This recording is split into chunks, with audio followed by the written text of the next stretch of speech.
پیارے بچوں، کنڈرگارٹن کی ویڈیو لیکچرز میں خوش آمدید۔ آئیے مل کر سیکھیں اور مزے کی ویڈیوز سے علمی سفر شروع کریں۔ پیارے بچوں، آئیے کہانی سنتے ہیں۔ پروین کو پودوں سے بہت پیار ہے۔ ایک روز وہ پودوں کو پانی دے رہی تھی۔ پھولوں کو دیکھ کر اسے پری کا خیال آیا۔ ہمیں روزانہ پودوں کو پانی دینا چاہیے۔ بچوں، آپ کو معلوم ہے تمام اشیاء کسی نہ کسی آواز سے شروع ہوتی ہیں، جیسے پانی، پودا، پری۔ تو اسی طرح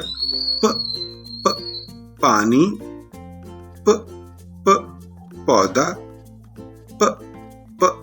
پری۔ پیارے بچوں، سوچئے اور بتائیے کہ پودوں کو پانی دینا کیوں ضروری ہے؟ پودوں کے پتے کس رنگ کے ہوتے ہیں؟ کل کے سبق میں دوبارہ ملاقات ہوگی۔